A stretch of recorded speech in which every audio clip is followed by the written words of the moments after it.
All right, so today I'm going to talk about a dumbbell goblet squat. I like to use this kind of as a even a rehab, prehab, and also just to kind of see what an athlete is capable of doing before introducing a barbell back squat. When we do the goblet squat, the areas that we're trying to focus, of course, are the gluteus maximus. If you'll turn sideways, so the gluteus maximus. Okay, the adductor magnus on the inner part of the legs. Of course, the quadriceps in the front of the legs. It includes the soleus a little bit as well, but because we're going to be holding a dumbbell in a goblet position, it also incorporates the erector spinae, which is very good for like my track athletes as far as core stabilization. So if you will, go ahead and turn and face the camera.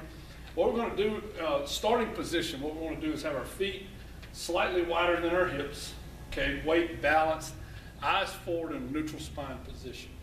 Okay, now the athlete's going to take us through the depth of the squat, and then we will introduce the weights. This is the way that I like to teach it before we have any weight-bearing activity, okay? So first thing I want you to do is eyes straight ahead, neutral spine, feet a little bit wider than the hips, and we're going to squat down so that the crease of our hips is just below our knee, and making sure that the top of our the top of our thighs when we squat are at least parallel to the ground. So I want you to give me one of those reps real slow. Right there. And then we're going to extend back up. Okay? So that is the movement that we want. And then when we introduce the weight, we want to make sure that we're achieving the same movement and the correct movements in order to keep the athlete safe. So go ahead and grab the weight. Now, what we're going to do when we introduce the weight is the athlete's actually going to hold the weight. You're going to hold it supinated grip like you're holding a goblet, almost like you're drinking out of a goblet. Now, once the weight is introduced, another group of muscles that are introduced or affected are the deltoids.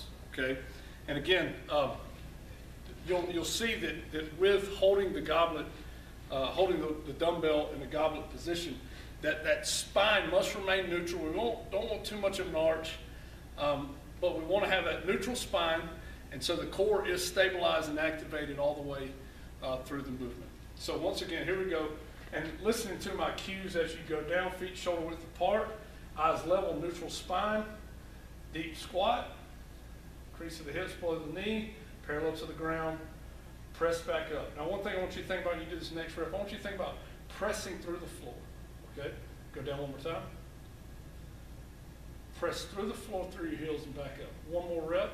Hey, could you do this one? Go ahead. Let's do one more rep just from the side, if you don't mind. So turn sideways. Neutral spine, flat back, chest up, push to the floor. Okay, cool. If you could do me a favor here, go ahead and put the weight down. All right, now I'm going to show you, and we're going to do this without the weight. One of the errors that you might see in a young athlete is when they get into the squatted position and they begin to move back up, is that one of the knees may cave in, or both knees may cave in. Now, a coaching cue that you want to give to fight against that is to encourage the athlete, knees out, knees out. Think about pushing the knees out as you extend back up through the knees and the hips, okay? So go back, I'm just going to show the video right here. Go down where we see some knee cave, and then we're going to adversely change that by pushing the knees out. Okay, go down.